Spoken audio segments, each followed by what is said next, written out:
मलाई अस्ति चाहिँ यो 5 दलीय गठबन्धनको एउटा बैठकमा बडो गम्भीरतापूर्वक सोधियो मैलाई ताकेर सबै नेताहरूले तपाईले के पाउनुभयो केपी ओलीसँग पार्टी एकता गरेर भन्नुभयो के उहाँहरूले। अब त्यसको छोटो जवाफ त बडो गाह्रो छ हेर्नु। त्यहाँभित्र धेरै कथा छन्, धेरै व्यथाहरू छन्। त्यो सबै त्यहाँ अब 2-4 घण्टा लगाएर व्याख्या गर्ने कुरा नै भएन। अब मेरो दिमागमा मैले छोटोसँग भने मैले ज्ञान प्राप्त गरेर आएँ। यो ज्ञान सजिलै प्राप्त गर्ने कुरा थिएन। केपी ओलीसँग एकता गरेपछि मात्रै प्राप्त हुन्थ्यो। मैले ज्ञान लिएर आएँ। अब यो ज्ञानलाई सदुपयोग गर्नुहुन्छ तपाईहरु सबैलाई फाइदा हुन्छ। प्रचण्डले ज्ञान प्राप्त गरेर आएछ। अब गठबन्धन बन्ने भयो, केपी ओली हट्ने भयो, तपाईहरुको सरकार बन्ने भयो यो प्रचण्डको ज्ञानले गर्दा। अब उपयोग गर्नुहुन्न भने हुँदैन, केपी ओली नै रहिराख्छन्।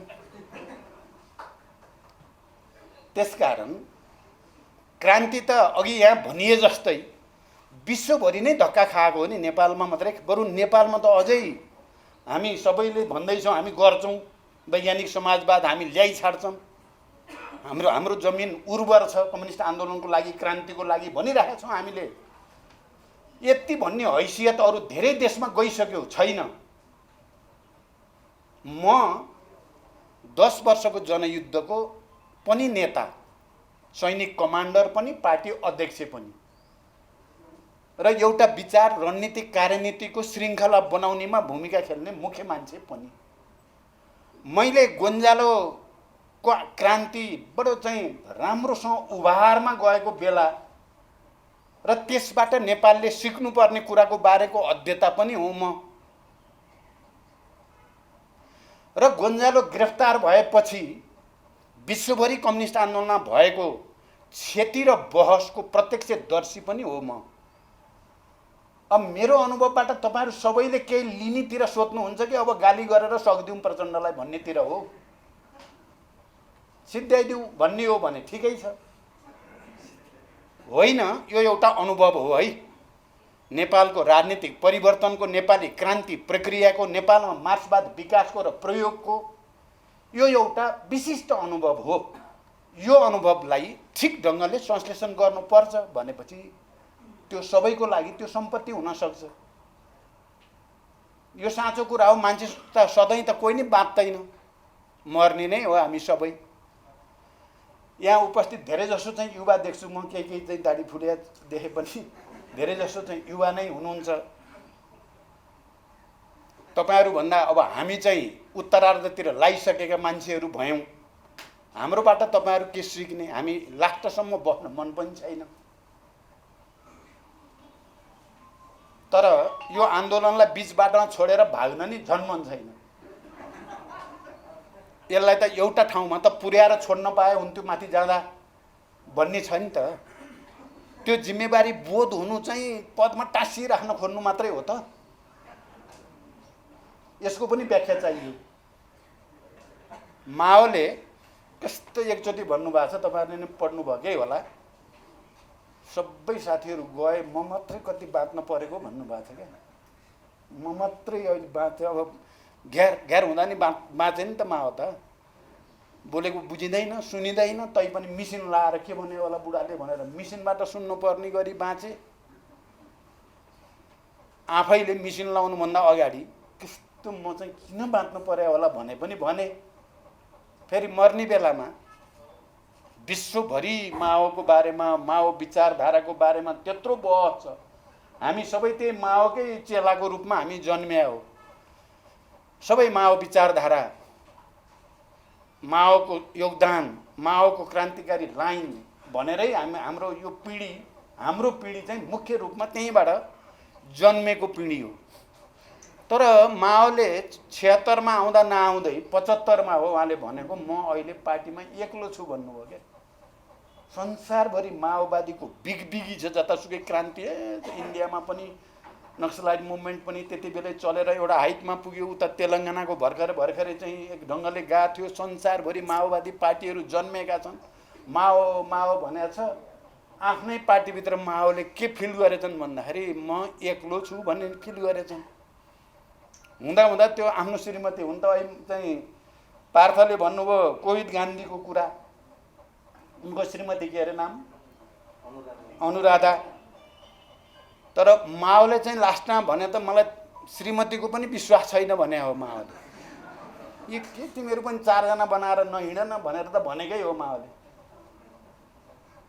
कहिलेकाहीँ म पनि यस्तै हुँदो रहेछ, सायद अब म 1-2 वर्षपछि एक्लो पो हुने हो कि र माओले जस्तै म एक्लो छु भन्न पर्ने हो कि, कहिलेकाहीँ त्यस्तो त्यस्तो चित्र पनि दिमागमा आउँछ क्या। तपाईहरु यो पनि चिन्तन मनन गरिदिनु होला नेपाली कम्युनिस्ट आन्दोलनको कार्यदिशाका सन्दर्भमा। यो रोग के हो कम्युनिस्ट आन्दोलनभित्र? लेनिन गोली लगाइसकेपछि त उहाँ बिरामी हुनुभयो। लेनिन स्टालिन हामीले बुझ्दाखेरि त बडो मिल्ने साथी भनेर बुझिन्थ्यो। तर अहिले पढ्दै जाँदा हेर्दै जाँदा त लास्टमा त स्टालिनले त लेनिनलाई चाहिँ क्रुस्कालाई नभेट भन्नेसम्म भने देखिन्छ। हेर्नु त्यो लोन्सानी भेट्यो भने षड्यन्त्र गर्छन् मेरा विरुद्ध भनेर चाहिँ भन्न खोजिया देखियो त्यहाँ त। र लेनिनले डेमोक्रेसीको जनवादको बारेमा गरेको अभ्यास र उनको बुझाइ र अर्को लेनिनको सहयोद्धाको बुझाइमा त धेरै ठुलो फरक रहेछ भन्ने देख्न थालियो। भनेपछि हामी अब अध्ययन अनुसन्धान गर्दा त विहङ्गम ढङ्गले विश्वको फेरि पुनर्समीक्षा नगरी नहुने भयो। हामीले मार्क्सको बेलाको पनि, लेनिनको बेलाको पनि, माओको बेलाको, त्यसपछिको सबै हाम्रो आफ्नै सबभन्दा बढी यो सबैको अध्ययन अनुसन्धान गरेर एउटा नयाँ संश्लेषणमा पुग्ने आवश्यकता छ। त्यो एक्लैले सकिने कुरो छैन। यो एक्लैले सकिने कुरो छैन। हामी एकै ठाउँमा बसेर यो चिन्ता हुनेहरू जति नयाँ वैचारिक संश्लेषण चाहियो भन्ने सोच राख्ने वैज्ञानिक समाजवादकै मोडेलको खोजी गर्नु छ 21औं शताब्दीमा। 21औं शताब्दीको वैज्ञानिक समाजवादको मोडेल के हुन सक्छ भन्ने चिन्ता गर्नेहरू एक ठाउँमा बस्न जरुरी छ। एक ठाउँमा बसेर बहस गर्न जरुरी छ। त्यसले मात्रै हामीलाई नयाँ संश्लेषणमा पुर्याउँछ र पुग्न सकिन्छ। त्यो प्रयास अहिले फेरि नयाँ सिराबाट सुरु हुँदैछ। मैले बुझ्दा चाहिँ अहिले पार्टी विभाजित भए, माओवादी आन्दोलन माओवादी पार्टी पनि विभाजित भयो, पटक पटक नेकपा पनि विभाजित भयो, अर्को पनि विभाजित भयो। विभाजित भएकाहरू नै हामी यहाँ उफ्रिरहेका छौँ, बोलिरहेका छौँ मेरो कुरा यो भनेर। हामी कुन चाहिँ हो र विभाजित नभएको? यहाँ बोल्नेहरू कोही विभाजित नभएर बोले हो र? त्यसकारण अब एक चरण विभाजित भएर हेरियो, लसारपाटो लाग्नेवाला केही पनि छैन। त्यसकारण फेरि एक ठाउँ आएर हेरौँ। यो पो वैज्ञानिक हुन्छ त। त्यसकारण नेपाली कम्युनिस्ट आन्दोलनको कार्यदिशा परशुरामजीले एउटा नयाँ डिबेट सुरु गर्नको लागि जो सहयोग गर्नुभयो, हामी सबैलाई पनि त्यसले सकारात्मक बहस सृष्टि गर्न सद्बुद्धि दियोस् भन्ने कामना सहित मैले केही कुरा अलिअलि पीडा जस्तो पनि, केही कुरा विचार जस्तो पनि, केही कुरा डिबेट जस्तो पनि तपाईहरुको अगाडि राखेँ। चिन्तन गरिदिनु होला, आलोचना गर्नु होला, समर्थन गर्नु होला। त्यसले कार्यदिशाको विकास गर्न मद्दत गर्नेछ भन्ने विश्वास सहित बिदा हुन्छु। धन्यवाद। अभिवादन। मैले यसो भन्दा बडो अनौठो लाग्छ होला टिप्पणीकार साथीहरूलाई। टिप्पणीकारले माओवादीको नाम लिन पनि चाहनु भएन, प्रचण्डको त नाम आउँछ कि भनेर डराउनु भयो। के हो यो? यो व्यक्तिगत कुरा हो, व्यक्तिगत प्रशंसा खोजेको कुरा हो र यो? इतिहासप्रति हामी कतिको न्यायपूर्ण ढङ्गले सोध्ता रचौँ, कतिको पूर्वाग्रह विहीन ढङ्गले इतिहासप्रति र आन्दोलनका योगदानप्रति सोच्दा रहेछौँ भन्नेसँग सम्बन्धित कुरा हो। मलाई के सम्झना आउँछ भने चिनिया कम्युनिस्ट पार्टीभित्र ठुलो डिबेट चलेको बेलामा लिउ साओची र माओ सेतुङको त निकै ठुलो प्रवृत्तिगत सङ्घर्ष चलेको थियो। एकचोटि माओले चाहिँ राष्ट्रपति लिउ साओची थिए। लिउ साओची विश्व भ्रमणमा गए राष्ट्रपतिको हैसियतले। फर्केर आएपछि माओले एक ठाउँमा भन्नुभएको छ क्या, यो लिउ साओचीले मेरो नाम संसारभरि कहीँ पनि एक ठाउँमा नि उठाएन। माओले भने हो यो माओ साह्रै सङ्कीर्ण भएर आफ्नो नामको भोको भएर भनेको त मैले बुझ्दाखेरि पक्कै पनि होइन। माओको नाम लिउ साउजीले किन उठाएनन् त विश्वभरि त्यत्रो भ्रमणमा जाँदा कहीँ पनि, जबकि चिनिया क्रान्तिमा माओ सेतुङको योगदान विश्वले मानेको कुरा थियो। फेरि माओले मेरो नाम नलिएको हुनाले व्यक्तिगत रिस गरे त पक्कै पनि होइन होला। तर मलाई यहाँ बसेर सुन्दै गर्दा साथीहरूभित्र कति धेरै आग्रह र पूर्वाग्रहले घर गरे रोच त। हिजो त हामी सँगै बसेर बडो मिठा छलफल गरेकै हौँ हामीले। यही टिप्पणीकार साथीहरूले तपाईँसितै छ है हाम्रो आशा पनि भन्नुभएकै हो। अस्ति भर्खर आज नाम लिन यति गाह्रो किन पर्यो? अहिले गल्ती छ भने ठिक छ, आत्मालोचना गर्ने, आत्मसमीक्षा गर्ने। म आफै भनिरहेको छु दुनियाँको अगाडि, गम्भीर आत्मसमीक्षा जरुरी छ, नयाँ विचार संश्लेषण जरुरी छ। तर साथीहरू चाहिँ भित्र यो स्तरको पूर्वाग्रह या भनौँ आग्रह भनौँ या निषेध या कुण्ठा के हो यो, म अहिले यही त भन्न सक्दिनँ। तर यति त भन्न सक्छु यो सही होइन। इतिहासमा भएका कुराहरूलाई कमसेकम परशुराम तामाङले यो किताबमा सबैको बारेमा उल्लेख त गर्नुभएको छ। नगरे पनि उनीलाई गर्नुभएको छ, कोही बेला मलाई चित्त त बुझाएको, नगरे पनि उनीलाई पनि गर्नुभएको छ क्या, धेरै महत्त्व दिएर। गरे उनीलाई त उहाँ छुटाउनु भएकै छैन भने यो किताबको प्रशंसा गर्दै गर्दा हामीले यो पनि सिक्न पर्ने हो कि हामी यही छौँ, एउटै मञ्चमा बसिरहेका छौँ, हामी एउटै आन्दोलनका हौँ। फेरि तपाईँहरूले हेर्नुभयो भने संश्लेषण एउटै देखिन्छ। फेरि चुनौती भनेको विचार राजनीतिक संश्लेषण नै हो। नयाँ संश्लेषण बिना अब क्रान्ति प्रक्रियालाई नयाँ ढङ्गले अगाडि लान सकिँदैन। हामी त सबै सँगै बसेर बहस गर्दा पो छिटो होला त। आलोचना पनि, समीक्षा पनि, आत्मालोचना पनि हामी सँगै बसेर गर्दा जति सजिलोसँग जाला। फेरि कम्युनिस्ट आन्दोलनभित्र चल्ने सङ्घर्ष, विचारको सङ्घर्ष, राजनीतिक सङ्घर्ष सबै पनि कुनै न कुनै रूपमा समाज बाहिर, के अरे पार्टी बाहिर चल्ने वर्ग सङ्घर्षकै प्रतिबिम्ब हो भन्ने त हामी सबैले पढेका छौँ, बुझेका छौँ, त्यसलाई आत्मसात पनि गरेका छौँ। नेपालमा नेपाल कम्युनिस्ट पार्टी नेकपा बनाइयो, बनाउनुको पछाडि एउटा सपना थियो, एउटा मिसन त थियो कि अहिलेको परिस्थितिमा एउटा नयाँ बहस सृष्टि गर्ने र समाजवादको आधार निर्माण गर्न एउटा ठुलो प्रयोगमा जाने जोखिम उठाएको पनि हो। त्यो नराम्रो मात्रै हो त, त्यो भित्र नराम्रै उद्देश्य र नराम्रो विचारले मात्रै काम गरेको थियो त। यो त पहिलो कुरा भयो। त्यसको दस्तावेज, विधान र त्यहाँ भएका सहमतिहरूको गहिरो अध्ययन नगरिकन कसैले अहिले 3 टुक्रा भयो त्यसकारण गलत थियो भन्यो भने यति यान्त्रिक र अवस्तुवादी विश्लेषण पनि सही हुँदैन। त्यसले ठिक ठाउँमा हामीलाई कसैलाई पनि लाँदैन। त्यहाँभित्र पनि एउटा मिसन थियो, एउटा उद्देश्य थियो। त्यहाँभित्र कस्तो बहस चल्यो, कस्तो सङ्घर्ष चल्यो र के भयो भन्ने एउटा त यसको आन्तरिक वैचारिक राजनैतिक साङ्गठनिक दृष्टिकोण र त्यसमा भएका सीमाहरूको समीक्षा जरुरी छ। अर्को यो प्रक्रियामा प्रतिक्रियावादीहरूले गरेका षड्यन्त्रहरूको समीक्षा र खेलेका भूमिकाहरूको समीक्षा पनि जरुरी छ। वर्ग सङ्घर्षको दृष्टिकोणले र अन्तरसङ्घर्षको दृष्टिकोणले दुवैतिरबाट हेर्न जरुरी छ। एकातिरबाट मात्रै हेरेर बडो सरलीकृत ढङ्गले ड्याङ्ग भनिदिने कि गलत भयो मात्रै होइन। यो पनि एउटा ठुलो प्रयोग थियो नेपाली कम्युनिस्ट आन्दोलनको धेरै प्रयोगहरूमध्ये।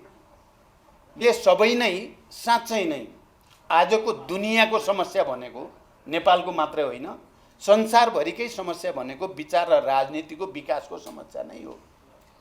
नयाँ वैचारिक राजनीतिक संश्लेषणको समस्या हो, नयाँ अनुसन्धानको समस्या हो। आजको युगको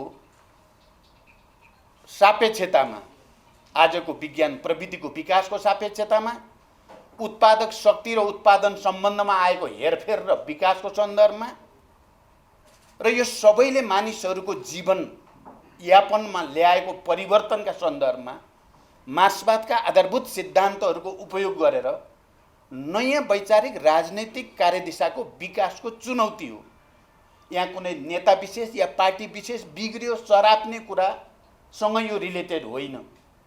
यो संश्लेषण सही छ कि विचार र राजनीतिको विकास नगरिकन अहिलेको विश्वको सापेक्षतामा हामीले क्रान्तिको नयाँ रणनीति र कार्यनीतिको विकास नगरिकन अहिले देखा परेका समस्याहरूको स्थायी र दीर्घकालीन समाधान हामीले थाहै त गर्नै सकिँदैन, दीर्घकालीन र रणनीतिक समाधान गर्न सकिँदैन। त्यसकारण यो कुरा सत्य हो, विचार र राजनीतिको क्षेत्रमा हामीले सबभन्दा पहिला आजका चुनौतीहरूको सामना गर्ने गरी अबको समाजवादको अर्थतन्त्र कस्तो हुने, अर्थनीति कस्तो हुने, अबको समाजवादको राजनीति कस्तो हुने, अबको समाजवादको सांस्कृतिक नीति आचार व्यवहार कस्तो हुने भन्ने बारेमा एउटा सुव्यवस्थित वस्तुवादी वैज्ञानिक संश्लेषण आजको आवश्यकता हो। मलाई लाग्छ तपाईहरुले मोटामोटी थाहा पाइराख्नु भएको छ, अहिले नेपाली कम्युनिस्ट आन्दोलनले यही चुनौतीको सामना गरिरहेको छ।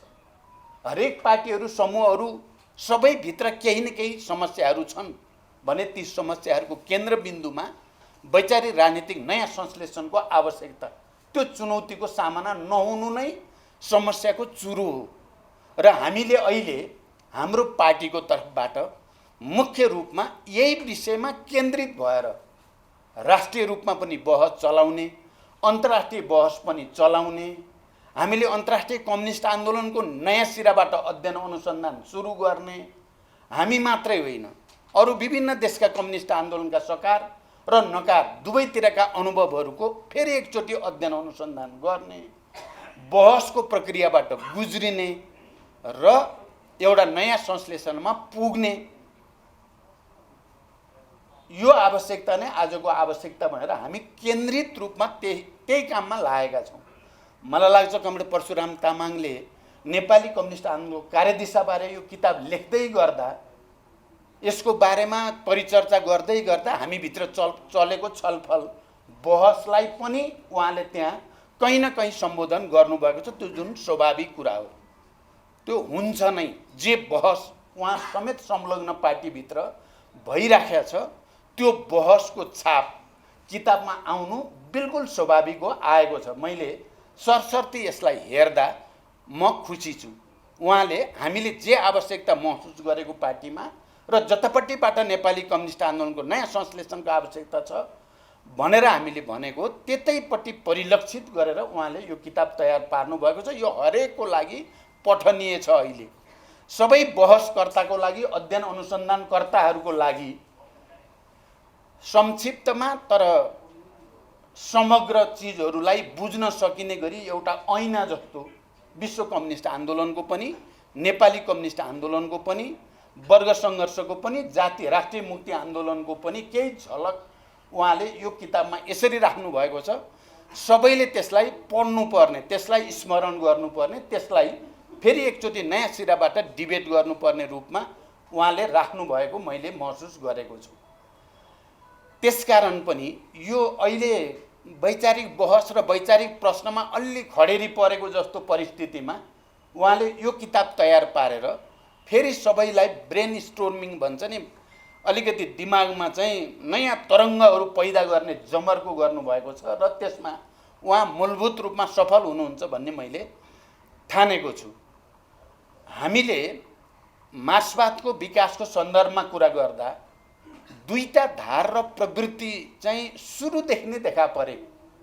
एउटा मार्क्सवादले अनुसन्धान गरेको द्वन्द्वात्मक तथा ऐतिहासिक भौतिकवाद या वैज्ञानिक समाजवाद जसलाई भनिएको छ, त्यसका बारेमा विकसित गरिएका आधारभूत सिद्धान्तहरूलाई स्वीकार गर्ने, त्यसको कन्ट्रिब्युसन, त्यसले मानव जातिको सङ्घर्षमा भनौँ श्रमजीवीहरूको सङ्घर्षमा योगदान गर्ने कुरालाई स्वीकार गर्ने र त्यसमा टेकेर परिस्थितिमा आउने परिवर्तनसँगै त्यसका आधारभूत सिद्धान्तहरूलाई समेत विकसित र परिमार्जन गर्दै जाने, एउटा प्रवृत्ति देखियो। अर्को प्रवृत्ति चाहिँ परिस्थितिमा आएको फेरबदललाई देखाउँदै मार्क्सवादका आधारभूत सिद्धान्तहरूमाथि नै आक्रमण गर्ने, त्यसका योगदानहरूलाई नै अवमूल्यन गर्ने, अपमानित गर्ने र अब हामीले विकास गरेको कुरा नै सबभन्दा सही छ भनेर मार्क्सवादका आधारभूत कुराहरूलाई इन्कार गर्ने प्रवृत्ति। यो दुईटा प्रवृत्ति मार्क्सकै पालादेखि, मार्क्स एङ्गेल्सकै पालादेखि समाजवादी आन्दोलनमा देखा पर्दै आएको प्रवृत्ति हो। पहिलो अन्तर्राष्ट्रियको गठन र त्यसको विघटनको सन्दर्भमा चलेको बहस हेरे पनि, दोस्रो अन्तर्राष्ट्रियको गठन र विघटनको सन्दर्भमा गरे पनि, भौतिकवाद र अनुभवसिद्ध आलोचना भनेर लेनिनको समयमा आउँदा दार्शनिक ढङ्गले गरिएको नयाँ संश्लेषण, त्यति बेलासम्म अक्टोबर समाजवादी क्रान्तिको ठिक पूर्व सन्ध्यामा विश्वमा भएको विज्ञानको विकासको संश्लेषणदेखि भौतिक विज्ञानमा के कति परिवर्तन आयो, रासायनिक विज्ञानमा के आयो, त्यसको सामाजिक विज्ञानमा के इम्प्याक्ट पर्छ भन्ने बारेमा भौतिकवाद र अनुभवसिद्ध आलोचना भन्ने पुस्तक लेख्दै गर्दा लेनिनले भनेको कुरालाई मैले धेरै ठाउँमा कोट गर्ने गरेको छु। उहाँले भन्नुभयो, धेरै मानिसहरूले धेरै पटक भने मार्क्सवाद पुरानो भयो, अब त्यसले अबको युगको नेतृत्व गर्न सक्दैन, वैचारिक नेतृत्व गर्न सक्दैन भनेर भने र त्यसलाई संशोधन गर्ने जमर्को गरे। 1000 पटक भन्नुभएको छ उहाँले, त्यो त एउटा प्रतीकात्मक अर्थमा भनिएको कुरा हो। 1000 पटक अब यो पुरानो भयो भने र 1000 पटक नै मार्क्सवादी क्रान्तिकारीहरूले त्यसको खण्डन गरे, क्रान्तिकारीहरूले त्यसको खण्डन गरे र के साबित गरे भने मार्क्सवाद पुरानो भएको छैन, क्रान्तिको आवश्यकता अहिले पनि त्यसरी नै छ र वैज्ञानिक समाजवादका आधारभूत सिद्धान्तहरू अहिले पनि सही छन् भनेर प्रमाणित गरे। अहिले 1001 पटक फेरि संशोधनवादीहरूले मार्क्सवादका मूलभूत सिद्धान्तहरूलाई तोडमोड गर्ने र संशोधन गर्ने कोसिस गरेका छन्। म 1001 पटक त्यसको खण्डन गर्न बसेको छु भनेर भन्नुभएको थियो। मित्रहरू, यो विषय आफैमा धेरै महत्त्वपूर्ण छ। चाहे युरो कम्युनिजमको सन्दर्भको कुरा गरौँ या हाम्रै कम्युनिस्ट आन्दोलनमा धेरै विद्वानहरू, सबभन्दा धेरै पढेको ठान्ने विद्वानहरू अब मार्क्सवादले, कम्युनिस्ट आन्दोलनले अब अगाडि जान सक्दैन, हामीले नयाँ खोजी गर्नुपर्छ भनेको तपाईँ हामीले अझै देखिरहेकै छौँ नि। नयाँ खोजी गर्ने रे, बडो नयाँ मार्क्सवाद बनाउने रे, अर्कै केही, यति धेरै महान कि मार्क्स लेनिन माओ भन्दा पनि अलि माथि नै आफूलाई राख्ने रे र हामीलाई भन्ने तिमीहरू चाहिँ गँवार छौ,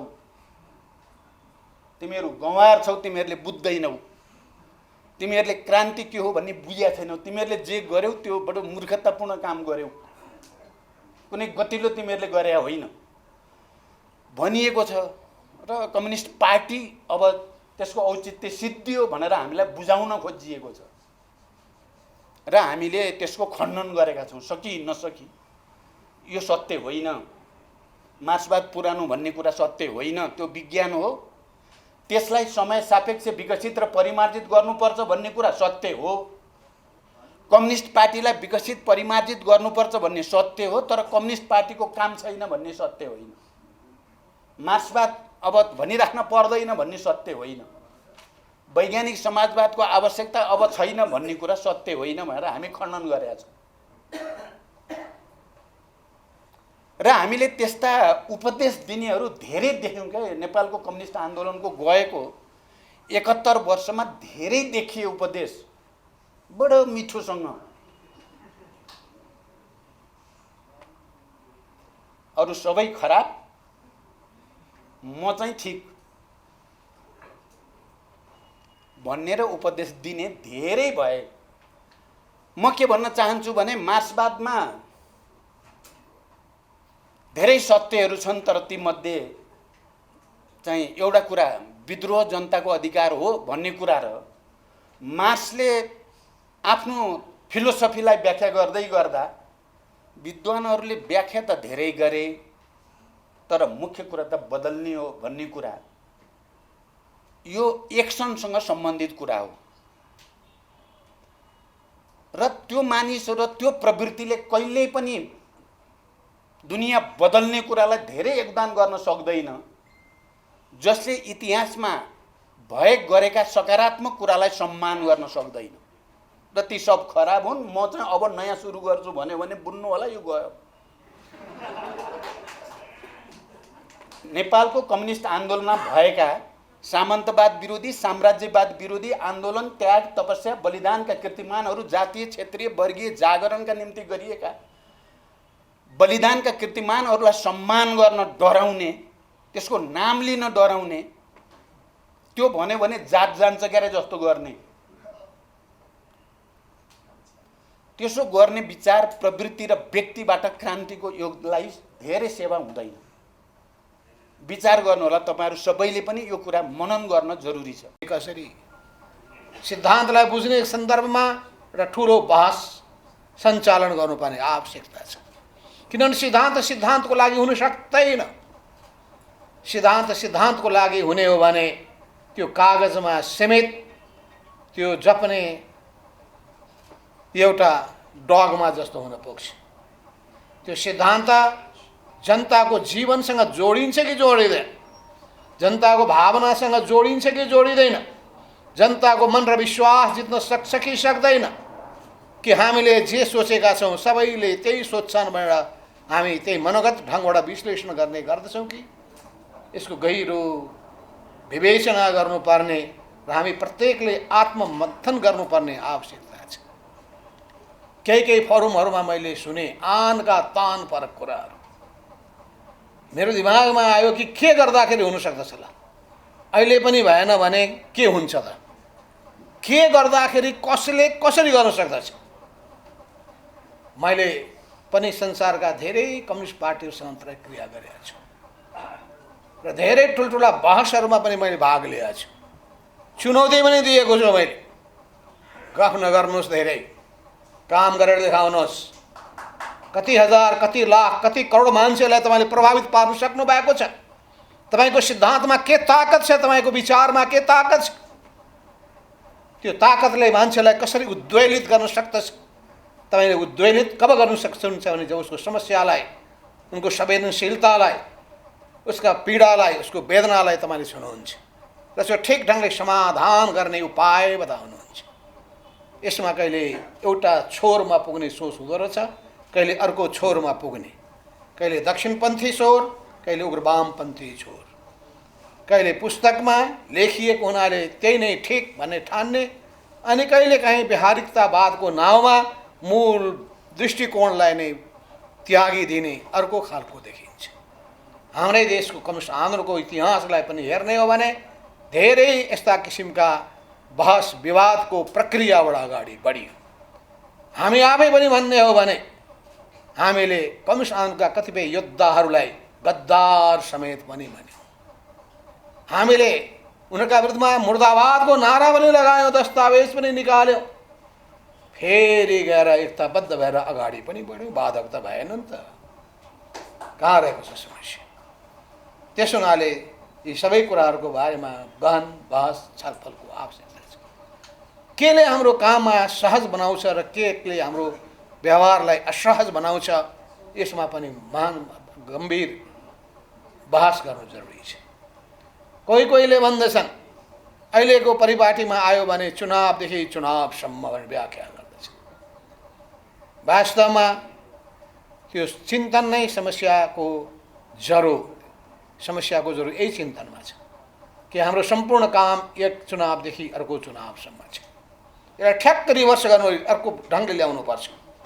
जनतादेखि जनतासम्म, जनतादेखि जनतासम्म, यो नै हाम्रो सोच हो। जनतादेखि जनतासम्म पुग्नका लागि के गर्नुपर्दछ? जनताले पत्याउनु पर्यो पहिले, जनताको मन जित्नु पर्यो पहिले, जनताको चाहना पत्तो लगाउनु पर्यो पहिले, जनता कहाँ पुग्न सक्नु पर्यो पहिले। र मैले भर्खरै चिनिया कम्युनिस्ट पार्टीको 100 वर्षको इतिहासको समीक्षा गर्दाखेरिको निष्कर्ष उनीहरूले अगाडि सारेका छन्। त्यो निष्कर्ष के हो भने चिनिया कम्युनिस्ट पार्टीको सम्पूर्ण फिलोसफी दृष्टिकोण मार्क्सवादको पनि केन्द्रबिन्दु जनता हुन्छन्, समाज हुन्छ, समाजलाई परिवर्तन गर्ने सोच हुन्छ। तर सोच र दृष्टिकोण अवलम्बन गर्दाखेरि कसलाई मित्र ठान्ने, कसलाई सहयोगी अगुवा, कसलाई सहयोगी, कसलाई अनि कसलाई उपयोग गर्ने, कसलाई शत्रु ठान्ने, सबै पक्षहरूको बारेमा गहिरो विश्लेषण गर्नुपर्ने आवश्यकता पर्छ। हामीले यस क्रममा धेरै धेरै अलग अलग सोचहरू अवलम्बन गर्दै पनि हिँड्यौँ। मित्रलाई शत्रु पनि मान्यौँ। एउटा देशमा एकभन्दा बढ्ता कम्युनिस्ट पार्टी रहनै सक्दैन भनेर आरोप पनि लगायौँ, अस्तित्वलाई स्वीकार गऱ्यौँ। तर ती सबै चुनौतीहरूको सामना गर्दै हामी अगाडि बढ्यौँ र राजनीतिक यथार्थलाई स्वीकार गरौँ। विभिन्न खालका भड्काउ सहित एकभन्दा बढी कम्युनिस्ट पार्टी एउटा देशमा विद्यमान हुन सक्दछ भने निष्कर्षमा हामी पुग्यौँ। समाज विविधताले भरिएको छ, बहुलताले भरिएको छ। यो यथार्थलाई स्वीकार गरौँ र यथार्थलाई स्वीकार नगर्नु यो जडसूत्रवाद हो। यथार्थको नाममा त्यसैमा रुमली मात्रै रहनु यो भनेको यथास्थितिवाद र त्यो बिस्तारै त्यो समर्पणवादमा बदलिन्छ। त्यस हुनाले बडो ठिक बाटो अवलम्बन गर्दै अगाडि बढ्ने कसरी। यस अर्थमा ठुलो ठाउँमा डिस्कोर्स गर्नु कुरा पनि त ठिकै छ, तर त्योभन्दा राम्रो नेताहरूको बिचमा सानो ठाउँमा राम्ररी विचार मन्थन गर्नु सबभन्दा राम्रो हुन्छ। किन शब्दहरूको प्रयोग गर्दाखेरि फेरि घोष पेज होला, त्यो एकदम सकारात्मक ढङ्गबाट बहस अगाडि बढ्न सक्दैन। आफ्नो कुरालाई पुष्टि गर्नका लागि अर्को पक्षलाई आरोप लगाउने तहमा जान्छ अनि त्यसले गाह्रो हुन्छ। यस अर्थमा खुसी मान्नुपर्ने कुरा के छ भन्दाखेरि त्यस रूपमा मैले हेर्दछु त्यही चिजलाई बुर्जुवा वर्गले बेग्लै ढङ्गले प्रस्तुत गर्दछ। उसले पनि शासन चलाउने भनेको अधिनायकवाद नै लाद्ने हो, तर उसले कति कुशलताका साथ प्रयोग गर्छ भने हामी अधिनायकवादका विरोधी हौँ भन्छ, ऊ कानुनी शासनका पक्षपोषक हौँ भन्छ। तर के त्यो सर्वहारा गरिबहरूको निम्ति हो त? त्यो यही नेपाली समाजमा अहिले पनि हेर्ने हो भने अत्यन्तै शोषणको चर्को रूप मैले देखेँ। विभेदको बाटो छँदैछ। अत्यन्तै छुवाछुत जस्ता अमानवीय प्रथा नेपाली समाजमा अहिले पनि विद्यमान छ। त्यसका विरुद्धमा हामी कति लागेका छौँ, सामाजिक परिवर्तन रूपान्तरण निम्ति कति जुटेका छौँ, यो कम्युनिस्ट पार्टीको सामु तेर्सिएको प्रश्न हो। हामी सिद्धान्तका ठुल्ठुला कुरा गर्छौँ, सङ्गठनका धेरै कुराहरू गर्छौँ, तर हाम्रो सङ्गठन कति परिचालित हुने गरेको छ यो अत्यन्तै अमानवीय प्रथालाई अन्त्य गर्नका लागि। राज्यको निकायलाई कसरी प्रयोग गरेका छौँ, कानुनले मात्र दिँदैन, हाम्रो सोचमा रहेको, संस्कारमा रहेको यी सबै चिजलाई कसरी अन्त्य गर्न सकिन्छ, त्यसको निम्ति सुरु कहाँबाट गर्ने? जनतामा ल्याउने चेतनाबाट, जनतामा आउने जागरणबाट, जनतामा हुने नयाँ अनुभूतिबाट। अनि त्यो जनताको बिचमा जाँदाखेरि अनि त्यसका सहयोगीहरू साथमा लिएर जाने, बाधकहरू तिनलाई पन्छाउने, तिनीहरूलाई प्रहारको निम्ति को केन्द्र बनाउने, त्यसमा पनि अत्याचार गर्नेहरू, बदमासी गर्नेहरूलाई दण्डित गर्ने के हामी त्यही गरिरहेका छौँ? महिला हिंसाका पक्षपोषकहरूका विरुद्धमा, छुवाछुतका पक्षपोषकहरूका विरुद्धमा यी सबै कुराहरूको सन्दर्भमा हेर्दै जाने हो भने जातीय जुन किसिमको पनि हाम्रो अलग अलग जातीय विशेषता सहित विभिन्न समुदायहरू बसिरहेका छन्, त्यहाँभित्र पनि जुन किसिमको भेदभाव छ र असमानताको स्थिति छ र सामाजिक व्यवहारको पाटो छ, यो अर्को पाटो छ। मैले यही सिलसिलामा भनेका थिएँ कि हिजोका सुदखोरहरू नयाँ ढङ्गले जागेका छन्। त्यो सुदखोरी कार्यमा को जुटेका छन्? कम्युनिस्ट पार्टीको मान्छे जुटेका त छैन। छुवाछुतको काममा को जुटिया छ? कम्युनिस्ट पार्टीभित्रकै मान्छे त लागेका छैन। महिला हिंसाका विरुद्धमा को जुटिया छ? सबभन्दा पहिले आफ्नो घर शुद्ध बनाऊ अनि अरूलाई पनि प्रश्न खडा गरौँ, समाजमा परिवर्तन गरौँ।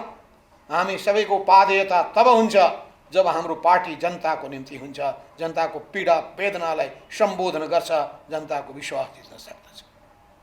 हामीले एउटा बाटो हालेका थियौँ। हामीले अडाउँदाखेरि हामी कल्चर रेभोल्युसनबाट प्रभावित थियौँ। हामी सबैमा लाग्छ, हामी सबै 1970 को दशकमा आएकाहरू कल्चर रेभोल्युसनबाट प्रभावित भयौँ। हामी नक्सल मुभमेन्टबाट प्रभावित भयौँ। हामीले सबै पुराना चिजलाई अस्वीकार गरेथ्यौँ, नयाँ लिएर जानुपर्दछ भन्ने मान्यता बोक्यौँ। हामीले त वर्ग शत्रुको टाउकै छिनाल्नुपर्छ धारणा रह्यो। अनि त्यसपछि त्यही ढङ्गले अघि बढ्दै जाने क्रममा हाम्रा विचार मन्थन हुँदै जाने क्रममा धेरै कुरालाई करेक्सन गर्दै गयो। र हामी कसरी नेपालमा कम्युनिस्ट पार्टीलाई लोकप्रिय बनाउन सकिन्छ, जनताको मन र चाहनाहरू के हुन्, यसको खोजी गर्न थाल्यौँ। संसारको कम्युनिस्ट पार्टीहरू बिस्तारै किन हराउँदैछन्, समाजवाद किन ओह्रालो लागिरहेको छ, समाजवादी व्यवस्थाहरू कसरी धराशायी भइरहेका छन्, यी सबैको निम्ति पनि हामीले गम्भीर विचार मन्थन गरेका हौँ। यो गम्भीर विचार मन्थनबाट यहाँ निष्कर्षमा पुग्यौँ कि हामीले पनि अहिलेको यो समाजमा, अहिलेको विश्व परिस्थितिमा नयाँ ढङ्गले अगाडि बढ्नुपर्छ। जनताको प्यारो पार्टी लोकतान्त्रिक पार्टी हामी हौँ। लोकतन्त्रको मूल्य र मान्यतालाई आत्मसात गर्दै हामी सिङ्गो समाजको क्रान्तिकारी परिवर्तन गर्न सक्ने पार्टी हामी हौँ। र हामीले नेपाली जनताको मन जित्ने कसरी, 2006 सालमा कम्युनिस्ट पार्टीको स्थापना गर्ने हाम्रा पुष्पलाल जस्ता योद्धाहरूले कसरी उनीहरूले नेपाली समाजको ठिक विश्लेषण गरेर देशभक्तिको झन्डा बुलन्द गरे, लोकतन्त्रको अगुवा बन्नुपर्छ, सम्बल बन्नुपर्छ भन्ने आह्वान गरे। अनि जनतासँग जोडिएका उनीहरूको सामाजिक न्याय, जीविकाको अनि समानताको उनीहरूको मन र भावनालाई कसरी नाराको रूपमा अगाडि सार्ने, झन्डाको रूपमा बुलन्द गर्ने भने, अनि यो तीनटै पाटोमा उचित ध्यान दिन सकियो भने देशभक्त शक्तिको रूपमा पनि कम्युनिस्ट पार्टी स्थापित हुन्छ, लोकतान्त्रिक शक्तिको रूपमा पनि स्थापित हुन्छ, परिवर्तनकारी शक्तिको रूपमा पनि स्थापित हुन्छ, र जनता र देशको प्यारो अत्यन्तै महत्त्वपूर्ण शक्तिको रूपमा स्थापित गर्न सकिन्छ भने निष्कर्षमा पुग्यो। त्यसो हुनाले मैले धेरै भन्नुपर्ने के भन्छ, यी कतिपय तपाईँहरूले विषयवस्तुहरू अगाडि सार्नु भएको छ। जातीय समस्याको पाटो राख्नु भएको छ। हामीले पनि जाति, भाषा, संस्कृति यो तीनटैको विषयमा 5औं महाधिवेशनमा पनि हामीले बहस गर्न खोज्यौँ। 6औं महाधिवेशनमा दस्तावेज अगाडि सार्यौँ, गहन छलफल गरेर केही कुराहरू ल्यायौँ। यसै क्रममा हामीले देख्यौँ नेपालमा जातीय राज्यका कुराहरू आए। नेपाल जस्तो राज्य, देश कसरी एकताबद्ध भएर रहन सक्दछ, कसरी नेपाललाई टुक्र्याउने अनेक साम्राज्यवादी विदेशीको चाललाई चकनाचुर पार्न सकिन्छ, र हाम्रो समाजमा भएका जम्मै विभेदलाई पनि कसरी अन्त गर्न सकिन्छ। यस अर्थमा त्यहाँ कतिपय पक्षलाई उठाउनु भएको छ मानव सृजित, त्यसपछि प्रकृति सृजित हो। प्रकृतिको भएको समस्याको पाटो एउटा छ, र मानव सृजित मनुसंस्कृतिलेदेखि लिएर यी अनेक खालका कुराले ल्याएका यी मानव सृजित चिजहरूलाई कसरी अन्त्य गर्न सकिन्छ, र साँचो अर्थमा हामी मानव जाति एकताबद्ध कसरी हुन सक्दछ। मानव सिङ्गो मानवलाई एकताबद्ध बनाउनका लागि नै उनीहरूको मुक्तिको निम्ति नै कार्ल मार्क्सले कम्युनिस्ट घोषणा पत्र जारी गर्नुभएको थियो। विश्वका सम्पूर्ण मानवहरू एक हौँ भन्नुभएको थियो। सर्वहारा वर्गलाई एक हौँ भन्ने आह्वान गर्नुभएको थियो। सर्वहारा वर्गको अग्रदस्ताको रूपमा कम्युनिस्ट पार्टीको आवश्यकतालाई महसुस गरेर लेनिनले त्यसको आह्वान गर्नुभयो। त्यसपछि कम्युनिस्ट पार्टीले एकातर्फ सर्वहारा श्रमजीवी वर्ग मात्रै होइन, उत्पीडित राष्ट्रलाई पनि गोलबन्द गर्नुपर्छ भन्ने उहाँले त्यो भावना व्यक्त गर्नुभएको थियो। त्यो विचारलाई व्यक्त गर्दै जाँदाखेरि सिङ्गो शक्ति विश्वव्यापी रूपमा एउटा कम्युनिस्ट शक्तिको रूपमा उदाएको थियो। पहिलो अन्तर्राष्ट्रिय, दोस्रो अन्तर्राष्ट्रिय, तेस्रो अन्तर्राष्ट्रिय हुँदै अगाडि बढ्दै गयो। त्यसका बावजुद पनि हामीले देख्यौँ अनेक एकता, विभाजन अनि त्यसपछि अनेक खालका विसङ्गतिहरू, विचलनहरू यी सबैबाट गुज्रिँदै गए। फेरि नेपालको कम्युनिस्ट आन्दोलनमा विकृति हामीले देखेका छौँ।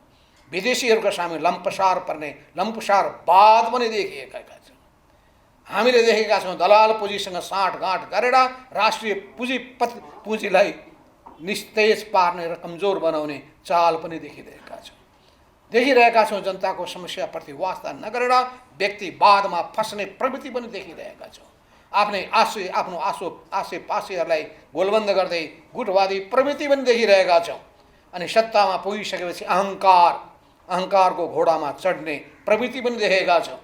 र कम्युनिस्ट पार्टी भित्रबाट नै यस्ता खालका प्रवृत्तिहरू देखिसकेपछि यी सबैका विरुद्धमा पनि जुझ्नुपर्छ र कम्युनिस्ट पार्टीले भन्नुपर्छ यी गैर प्रवृत्तिहरू गैर सरबारा हामीसँग मेल नखाने यी गैर पर्वीय हाम्रो गैर सरबारा वर्गीय प्रवृत्तिहरूलाई निस्तेज पारेर अस्वीकार गरेर परास्त गरेर सही क्रान्तिकारी सरबारा संस्कृति र विचारलाई हामीले अगाडि बढाएर लानु पर्दछ।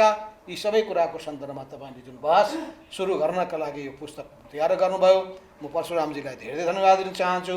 र सँगसँगै एउटा अर्को पुस्तकको निम्ति पनि तपाईँ सोच्नुहोस्, किन कम्युनिस्ट आन्दोलन अगाडि बढ्यो र कसरी यो ओह्रालो लाग्यो, कसरी सफलता हासिल गर्यो विभिन्न देशमा, फेरि कसरी जनताबाट नै त्यो विस्थापित हुन सक्यो, यसो कारण के हो, ती देशको वस्तुस्थितिलाई त्यसले कति समेट्न सक्यो सकेन। म अहिले पनि सम्झिरहेको छु, मैले कमल प्रचण्डलाई भनेको थिएँ, त्यो जनयुद्धमा जुटिरहेको बेला भनेको थिएँ, तपाईँ ख्याल गर्नुहोस्। मैले पेरुको बारेमा भनेको थिएँ, पेरुको गन्जालोको बारेमा पनि भनेको कति याद छ उहाँलाई, मैले चर्चा गरेको थिएँ। मैले एलेन्डेको बारेमा पनि अनि त्यसपछि इन्डोनेसियाको बारेमा पनि मलाई अहिले पनि याद छ। 2026 सालमा मेरो मनमोहन अधिकारीसँग भेट हुँदाखेरि मैले इन्डोनेसियाको कम्युनिस्ट आन्दोलन, त्यतिखेर हामी बडो इन्डोनेसियाको कम्युनिस्ट आन्दोलनको खुब चर्चा गर्थ्यौँ, इन्डोनेसिया कम्युनिस्ट पार्टीले मुक्ति लागा बनाएको सन्दर्भ। अनि किन त्यहाँ चाहिँ वास्तवमा सिद्धिन पुग्यो, ओह्रालो लाग्यो, समाप्त भएर गयो। हुन त अहिले पनि फिलिपिन्समा थोरै पार्टी त छ, त्यो पार्टीले जनताको विश्वास किन जित्न सकेन। फिलिपिनो कम्युनिस्ट पार्टीको महासचिवसँग मैले पनि यो प्रश्न सोधेँ, किन तपाईँले सक्नु भएन, के कारणले तपाईँले फिलिपिनो जनताको विश्वास जित्न सक्नु भएन, किन तपाईँ सानो एरियामा हुनुहुन्छ। म मनिला गएको बेलामा फिलिपिन्सको राजधानीमा ती कम्युनिस्ट पार्टीका भूमिगत नेताहरूसँग भूमिगत रूपमा मैले भेटेँ र सोधेँ यो प्रश्नहरू। तपाईँहरूले फिलिपिन्सको विशेषतालाई बुझ्न सक्नु भएन, यहाँको जनताको मन र भावना र उनको चाहना के हो, माग के हो, त्यसलाई किन बुझ्न सक्नु भएन। अनि तपाईँ ऐन मौकामा किन पछाडि पर्नुहुन्छ। ऐन मौकामा पछाडि पर्नुभयो भने लेनिनले परिस्थिति अनुसार कार्यनीतिमा परिवर्तन गर्नुभएको छ, तपाईँ कार्यनीतिक परिवर्तन किन गर्नुहुन्न। तपाईँ त्यस्तो उपायको त्यो अवसरको किन उपयोग गर्न सक्नुहुन्न। अवसरबाट तपाईँ वञ्चित हुनुभयो भने तपाईँ पन्छिनुहुन्छ, किनभने समय र प्रवाहले कसैको बाटो हेर्दैन। Time and tide waits for no one. त्यसो हुनाले पनि समयको गतिलाई बुझ्न सक्नुपर्छ, समयको आवाजलाई बुझ्न सक्नुपर्छ। त्यसको आधारमा अगाडि बढ्ने काम गर्न सक्यो भने कम्युनिस्ट पार्टी लोकप्रिय हुन्छ, जनताको विश्वास जित्न सक्छ, परिवर्तनको संवाहक रूपमा भूमिका खेल्न सक्दछ। जनताका चाहनामा भावना के छ, जनताको गुनासो के छ, जनताको असन्तुष्टि के छ, त्यसको प्रयोग, त्यसको फाइदा विपक्षीले नउठाउन्, बुर्जुवा वर्गले नउठाउन्, त्यसको फाइदा सरबारा वर्गको अग्रगस्ता कम्युनिस्ट पार्टीले उठाउन सकोस् भन्ने कुरालाई सोचेर अगाडि बढ्नु पर्दछ। सुनाली कम्युनिस्टहरूको बिचमा राम्रो एउटा हामीले बृहत सहकार्यको एउटा अभ्यास गर्न सके राम्रो हुन्छ। यी सबै कुरालाई राख्दै म आफ्नो भनाइ यहीँ टुङ्ग्याउँछु र तपाईँहरूलाई धन्यवाद दिन चाहन्छु। हस्।